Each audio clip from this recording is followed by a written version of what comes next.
Well, hello everybody. I'm Hal, And I'm Melanie. and we want to welcome you back to another episode of Making Biblical Family Life Practical. Last episode we were talking about the value of teaching history and how that's really something that Scripture records, that we are not only given a lot of history in the Scriptures, but children are told to ask their elders, to ask their parents, to have memorial feasts where they talk about the history of God's working in their community. And so there's a value to teaching history that's given as an example in the Scriptures.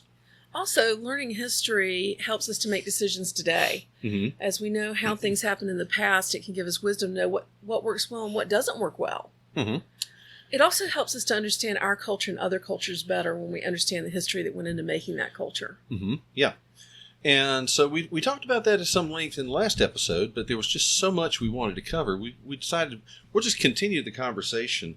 One of the things we talked about last time was using source documents. Primary source documents. Going back to primary source documents. And so what that is that something written at the time the history was occurring. Something someone present, an eyewitness, wrote. Mm-hmm. And, something related to that, you talk about the Federalist Papers. Those were people that were making the arguments for and against certain measures in the Constitution while it was still being resolved. And, of course, there's the Anti-Federalist Papers, which have the other side recorded. But those are participants in the act. One of the things that I thought about while we were talking is there's a value in not just the personal accounts, but in the contemporaneous history, the histories that were written sometime close to that time. Oh, yeah. Okay. So, like, for example, excuse me, in our church right now, we are studying through the book of Acts. Great historical book. And there's so many links to things which are recorded in secular history. And I find myself, as I'm teaching through this, that I often will refer to Josephus, who was a Jewish/Roman historian that was writing in the same generation, maybe not at the same time, but just a few years after the events that are recorded in the book of Acts. And you can look at his accounts in history and compare those to Scripture. And sometimes you see there's a little bit of disagreement understanding what was happening. But since Josephus was coming from a different perspective He was coming from a different perspective entirely. But to see that he has a lot of the backstory of, for example, the Romans who were involved that show up in the book of Acts. Tacitus was a Roman historian in like the next generation, but he was close to that time, and so he had access to people who were eyewitnesses, just as Luke had access to eyewitnesses in writing his Gospels. And so those are useful things. Another one, more recent, Alexis de Tocqueville. Oh, yes. Democracy in America. He was a Frenchman who traveled in the United States in the early 1800s and wrote a 2-volume book, which I think is really good to read, because he observed what made America different. Yeah. The French had just been through a revolution, and it was kind of inspired, not very well, but they sort of got their impetus from the American Revolution. But they had a different culture and different religious beliefs, mm-hmm. and different moral values, and it ended in a much bloodier and uglier way than the United States Revolution. Well, the American Revolution didn't end up in an emperor, right? An authoritarian dictator, and so de Tocqueville was interested. What's different about the Americans, and spent quite a bit of time over here traveling, and so it's interesting because he's got an eyewitness account of what the early 1800s looked like as he traveled around through the cities and the rural areas and the frontiers in the United States at that time.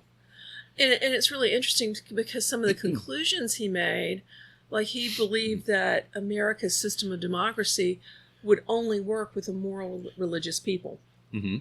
It was interesting to read his perspective on our early nation and what it looked like and what the causes and effects were. Contemporary histories or close in time histories. Right. This sounds funny, but I think historical fiction is a great way to learn history if you choose historical fiction that's historically accurate.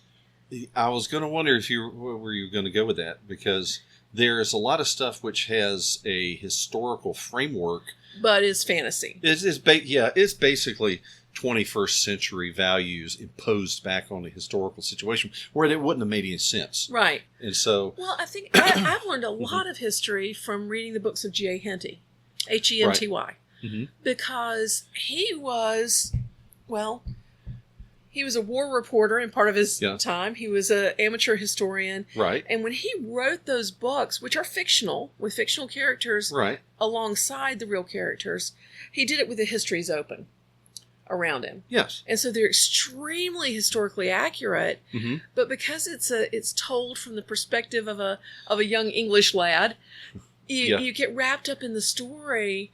And it's very, very easy to learn, and it's almost impossible to remember to forget the details. Right, and in that kind of framework, you're following the story of the fictional character that's put into that historical venue, and you kind of see, well, how did the events of that time impact the average person?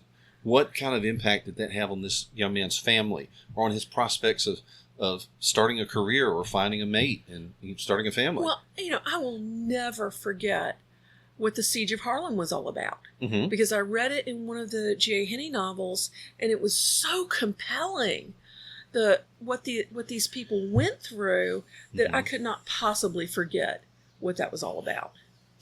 Well, I think a related thing is when you can find a reasonably accurate historical movie. Yes. And again, there are some that are just completely fantasized, but there's others which are pretty close to history. An interesting one, I had an opportunity some years ago to interview Robert H. Patton, who was the grandson of George Patton of World War II fame. And I asked him, he's a historian and journalist himself now, and I asked him, well, what did the family think about the George C. Scott movie we know as Patton? And he said, the family had a private showing before the film was released in the theaters, and he said, my father wept. He said, wow. the only thing that he criticized was, he said, George C. Scott had a lower voice than his father, General Patton did. Patton actually had quite a high voice, and that was part of the reason he adopted such a profane public speaking style, was to kind of counteract his high tenor normal voice for speaking. But he said the movie was accurate, and it was a good characterization of what his family understood about General George S. Patton. So, when you find something like that, that can bring to life, like the Darkest Hours, the film that just came out a couple of years ago about Winston Churchill. I've read thousands of pages of Churchill biographies, and I thought that the movie, they did a couple things for dramatic smoothness there, but the characterization of Churchill in that film was right in line with all the biographies I'd read. I thought that really brings him to life in a remarkable way. Well, Sergeant York really helped understand some of what was going on in the World War I, and the trench warfare and the fear of not knowing what's over the hill. And I love the movie Sergeant York. We've got a lot more we need to say about this, but let's take a moment and thank our sponsor. Let's have a word from our sponsor, because that's what makes these podcasts possible. Okay, we'll be right back.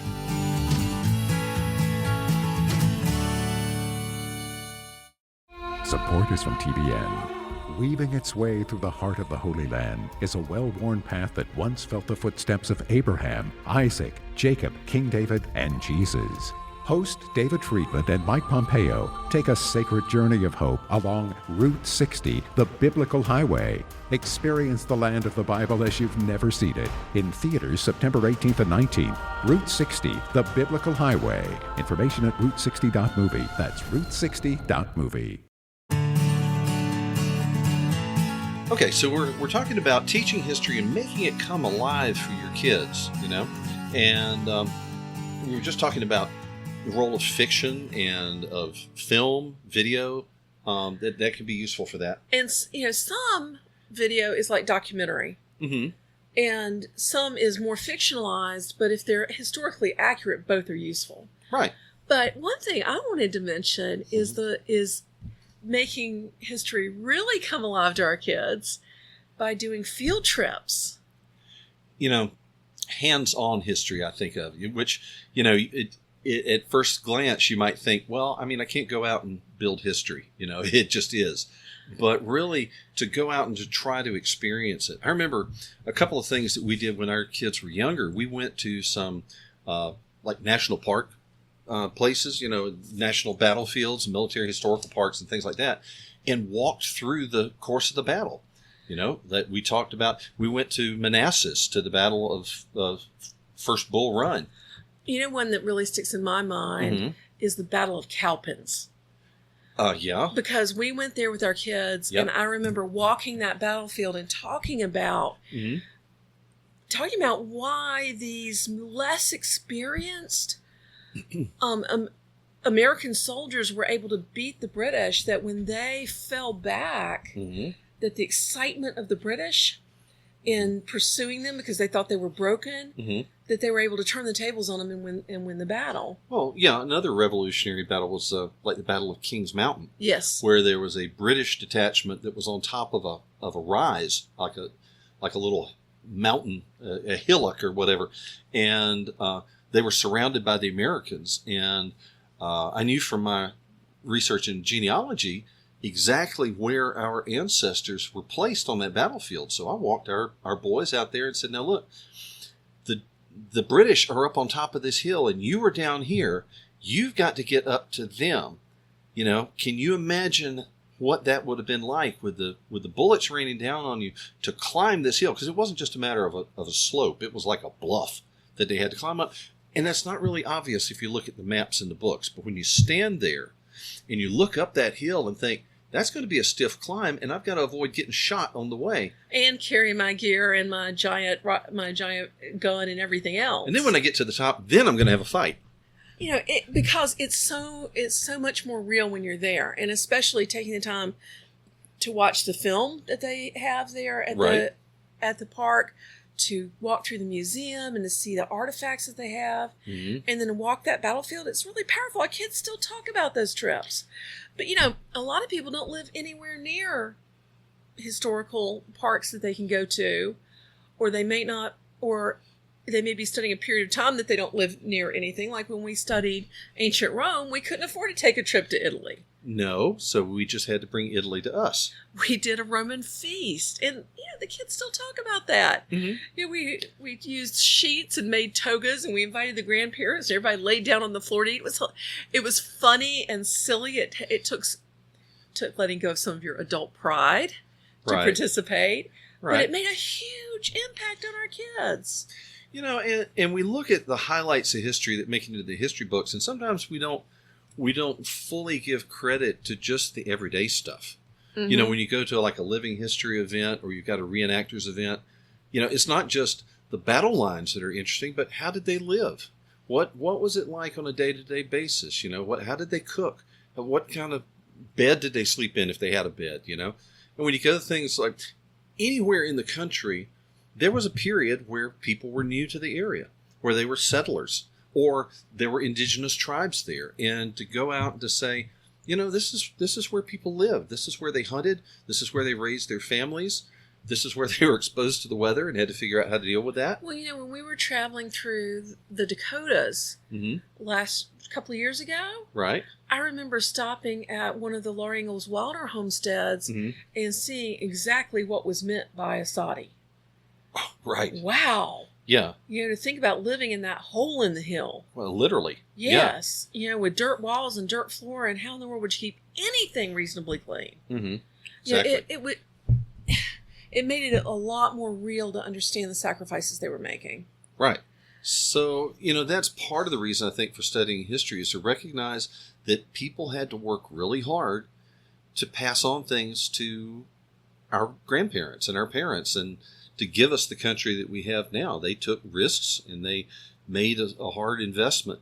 I wish I could quote it right off the top of my head, but John Adams was explaining to the French, I believe, after the war, he said, "We studied the arts of war so that my children can study the arts of industry and manufacturing and science. And they study so that their children can study art and music and poetry."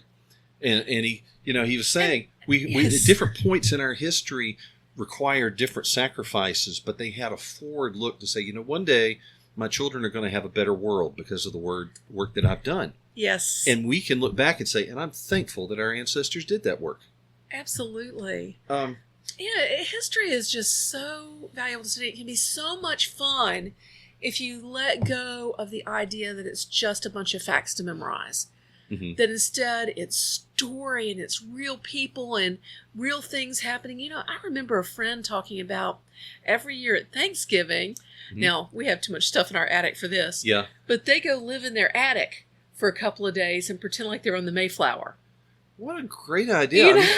Because it, to be up there and there's no air conditioning, there's no heat to speak of, there's and you're surrounded by rafters and you're bumping your head every time you stand up. That's very much what it was like below decks. It really made them appreciate what our forefathers went through to get here, to have religious freedom. You know what that sounds like? What? That sounds like the Old Testament Feast of Tabernacles. It really does. Where they would set up little shanties of branches up on the roof of their house, and they would all go camping. The family would go camping to remember the time of the Exodus. Yeah. So, those kind of things, you can do those kind of things, and they will make remarkable milestones in your kids' memories. They'll carry those things forever, as well as understanding their place in history. They'll never forget it. And the memories that you build together as a family knit your hearts together. Because our kids, have a connection with each other as they talk about the things that we've done, the things we learned, the places we went together. It builds friendship among your kids too. Because shared experiences are one of the foundations of friendship. Right. And you know what? I am thankful that our sons and daughters are not only siblings, but they are friends. They are. They legitimately love one another and they enjoy one another.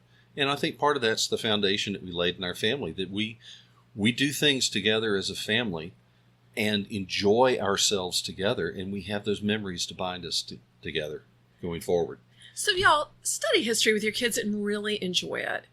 It's a lot of fun, and leave behind the idea that history is about worksheets or papers or memorizing things, because there's a place for that, but it'll come naturally as they continue in school and as they grow and learn. But the big important part of history is learn the stories. Learning the stories.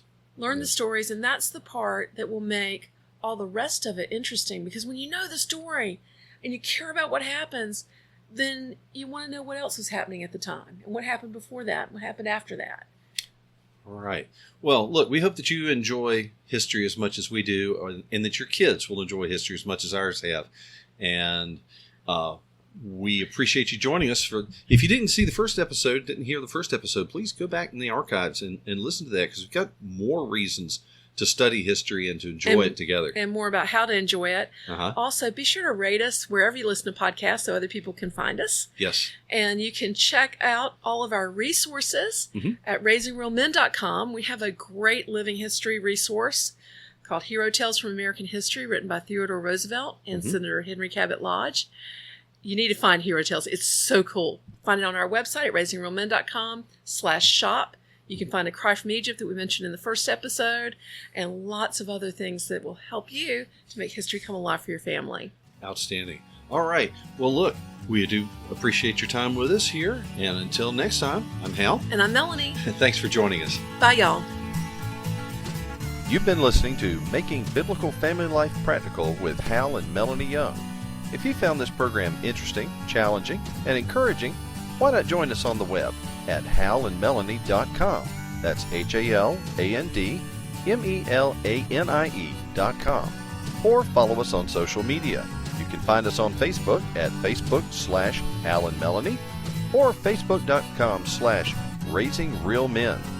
This program is a production of the Ultimate Homeschool Radio Network. Join us next week when we'll be back to talk about making biblical family life practical. Until then, thank you and God bless you for listening.